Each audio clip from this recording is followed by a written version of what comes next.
My name is Evelyn Carter. I'm 58 years old, live alone in a small apartment in Glendale, and I've been cleaning other people's homes for the last 15 years. I wasn't always a cleaning lady.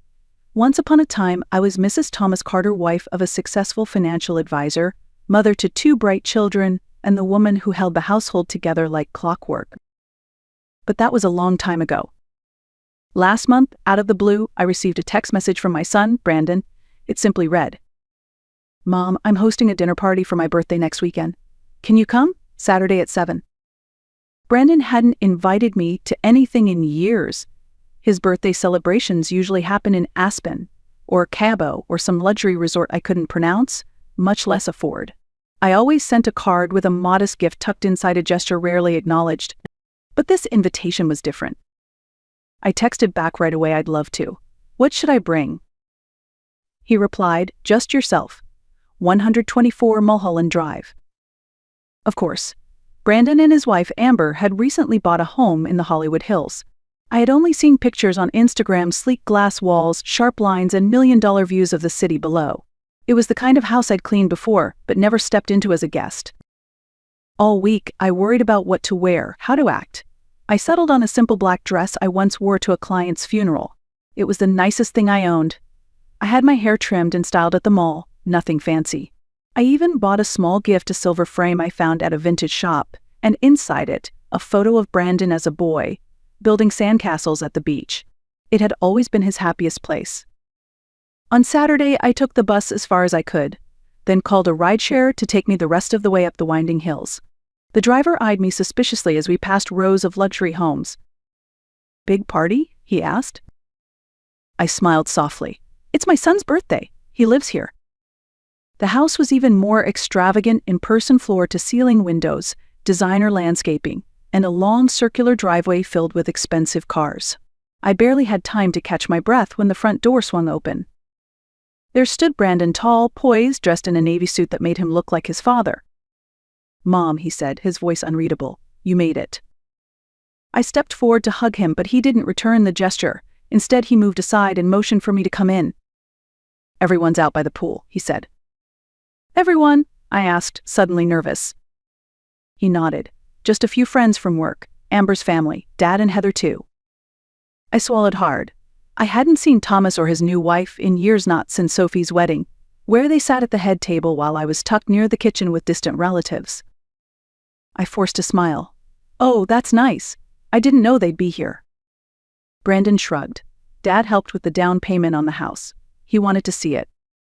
Of course he did. Of course they all did. But no one had thought to ask what I wanted or how I'd feel. Not even my son. Walking through Brandon's house felt like stepping into another world. Modern furniture, abstract art on the walls, ceilings so high they seemed to scrape the sky. I followed him past polished marble floors and glass staircases, my sensible shoes clicking faintly beneath me. I couldn't help but remember the life I used to live. I met Thomas Carter when I was 19, waiting tables while taking classes at community college. He was charming, well-dressed, and 10 years older. When he proposed just 6 months later, I thought I'd been rescued from a life of exhaustion and low tips. We married quickly. 1 year later, Brandon was born. 2 years after that, Sophie arrived. For almost 2 decades, I was the woman behind the man, the planner, the caretaker, the host of every dinner party, every PTA meeting, every family photo. I put aside my own dreams of finishing school, of working in nonprofit advocacy, because someone had to hold the family together. And I was good at it. I thought Thomas appreciated it. I thought the kids felt safe because of it. Then, one afternoon, he came home and told me he was leaving. There was someone else. Someone younger. Someone who made him feel alive again. He moved out the next day. I wasn't just heartbroken, I was blindsided. The house, the car, the savings account Thomas had protected himself with the help of his expensive lawyer. Mine, provided through a low-cost referral, was no match. The settlement was brutal. Child support barely covered groceries, and alimony was gone before I could exhale. I was 43, with no degree, no recent work history, and 2 teenagers who blamed me for driving Dad away. "You let yourself go," Sophie once spat during an argument. No wonder he left. I weighed the same as I did on our wedding day, but Thomas had rewritten the story, and my children believed his version. I found a job cleaning houses through an agency. The work was hard, the hours long, but it paid enough to keep us in the school district. Over time, I built my own list of private clients. Some of the houses I cleaned belonged to old acquaintances, women who used to invite me to charity luncheons when I was Miss Carter. Now they left core lists on marble counters and called me Evelyn like I was the help. Brandon got into UCLA on a scholarship. Sophie went to a private marketing school in Chicago. Both married well. Both built successful careers. And both drifted further and further away from me. Now, they rarely call unless they need something. Meanwhile, I live in a modest one-bedroom. Everything I own has a story: a lamp from a thrift store, a chair from an estate sale, a bookshelf I built myself. It's not much. But it's mine. And no one can take it from me again. The backyard was filled with the sound of soft jazz and clinking glasses. About 20 guests mingled around the infinity pool, holding flutes of champagne and laughing in their sleek, cocktail attire. The city of Los Angeles sparkled beneath us like a postcard. I stood there for a moment, gripping the small gift bag, unsure where to go. Amber, Brandon's wife, waved from across the pool.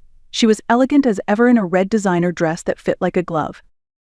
"Evelyn, what a surprise," she said, kissing my cheek lightly. "A surprise?" I asked. "Brandon didn't tell you I was coming."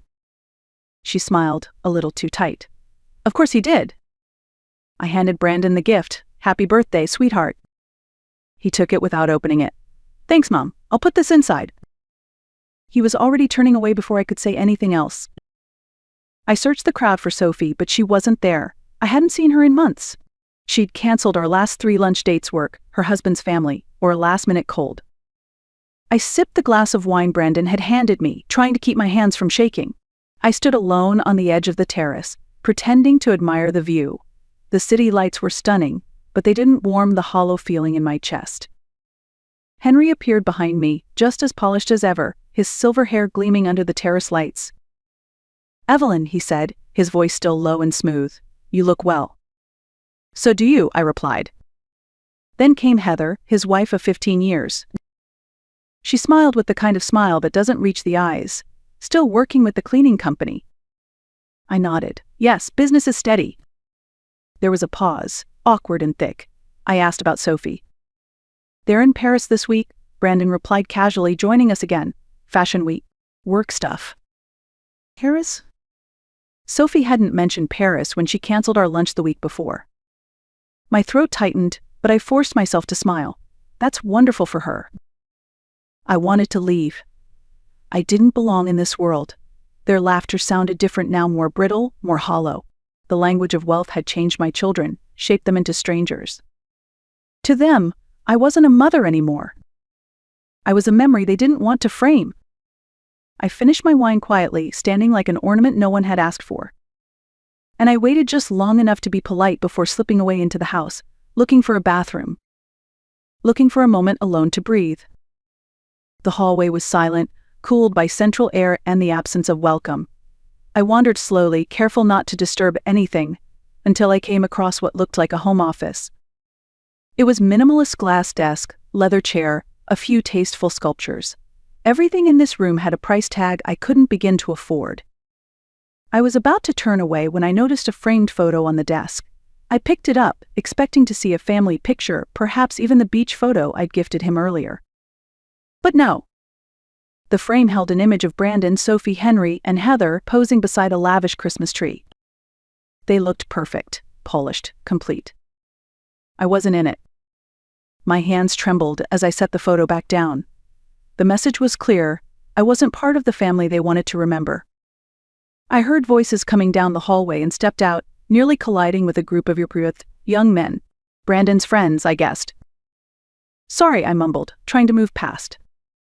One of them glanced at me and turned to Brandon, who had just joined them. "Is this your mom, the one you told us about?" Brandon's smile stiffened. "Yeah," he said. "This is my mother, Evelyn." I extended my hand. "Nice to meet you." The young man shook it, his grip too strong. "Brandon's told us about your cleaning business. Very entrepreneurial." Brandon forced a laugh. "She's been at it for years." "What's it like?" one asked. "Cleaning for the rich and famous?" Before I could answer, Brandon cut in. She doesn't clean for celebrities or anything, just regular houses. I found my voice. Actually, many of my clients are fairly well known. I've been in more Hollywood homes than some executives.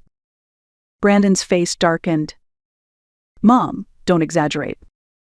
I'm not, I said evenly. I've built a business that supports me. That's something to be proud of. His friend tried to laugh it off. My mom's an accountant. Boring as hell. There's nothing boring about honest work, I said. Brandon's voice dropped, just loud enough for them to hear. She cleans because she never finished college. She doesn't have many options. His words hit me like a slap. I clean, I said, my tone sharpening, because when your father left us with nothing, I had to find a way to keep you and your sister in school. I clean because it let me be present when you needed me.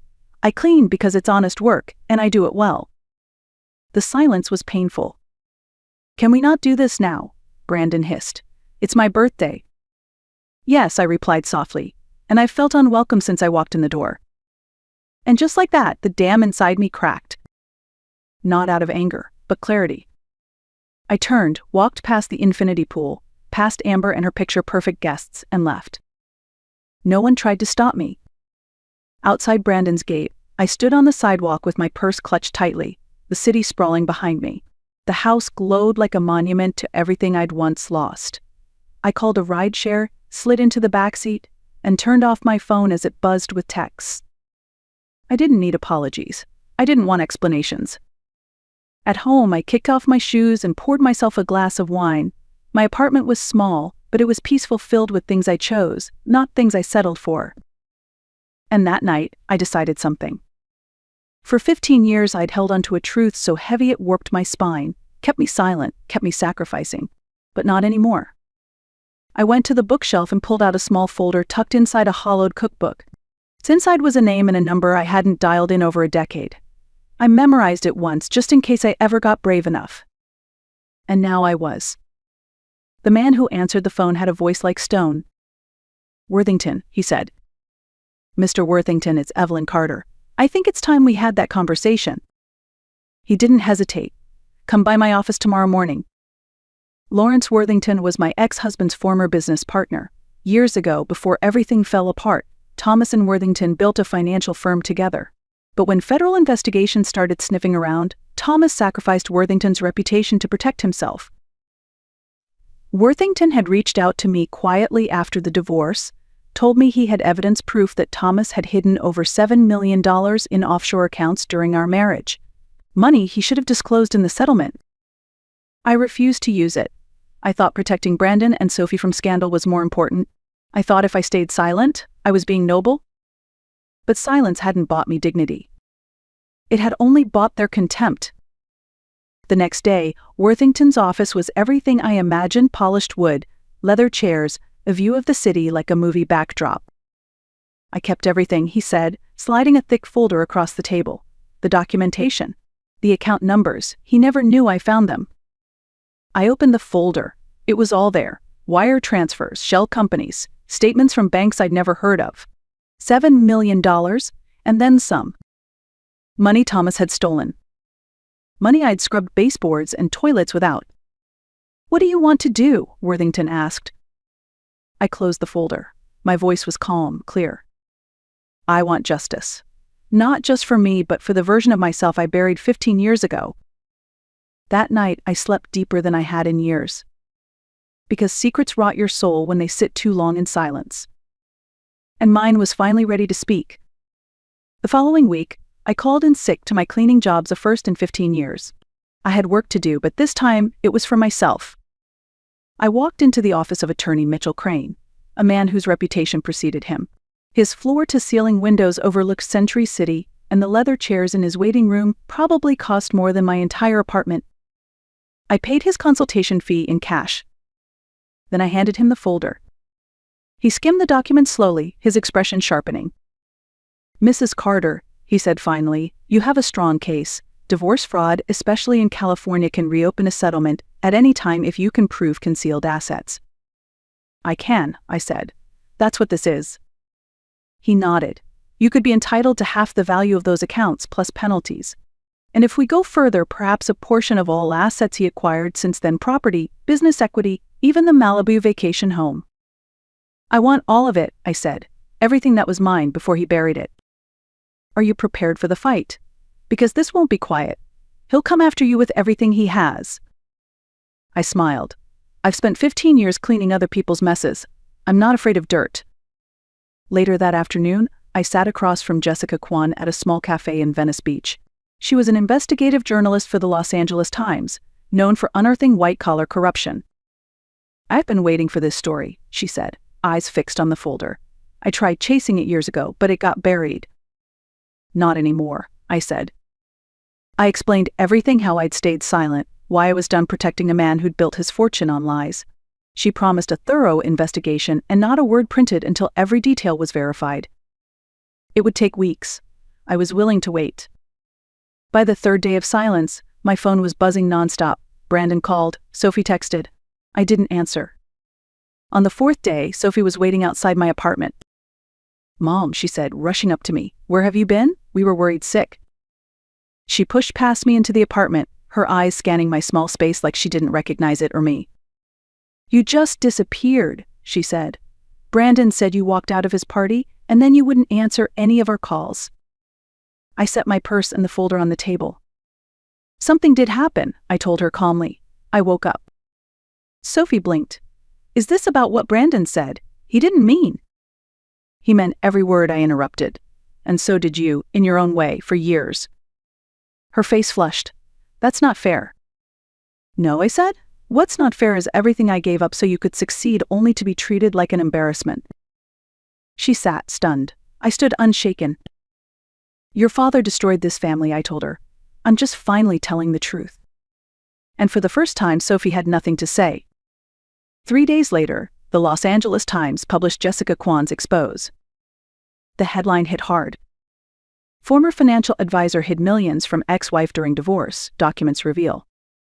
There, in the third paragraph, was my name, Evelyn Carter, the ex-wife who had finally come forward with the truth. The article was thorough, damning, and precise. Jessica had traced the hidden accounts, verified the transfers, and spoken with former clients who suspected they'd been defrauded. It also detailed how Thomas Carter's former business partner, Lawrence Worthington, had taken the fall for crimes he hadn't committed. The fallout was immediate. Thomas's clients began pulling out. The firm issued a press release, and his lawyers scrambled. That same morning, my attorney called. Thomas's legal team is offering a settlement, he said. $3 million, and a promise to make it go away quietly. I laughed.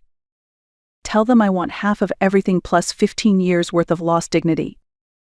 That night, I poured myself a glass of wine and stepped onto my small balcony. My city shimmered in the distance. A message from Brandon came through. Mom, my job is on the line. Please call me. One from Sophie followed. Jacob's parents don't want to proceed with the baby shower because of the article. Please, we need to talk. I didn't reply. Instead, I stood alone in the night air, breathing deeply. For the first time in years, I wasn't the one cleaning up someone else's mess. I was standing in the middle of my own life. And I wasn't ashamed of a single inch of it. Justice had taken its time. But now it had arrived cold, clear, and long overdue. And it had my name written all over it. If this story resonated with you, share it with someone who needs to reclaim their voice. Subscribe for more true life stories where silence ends and truth begins.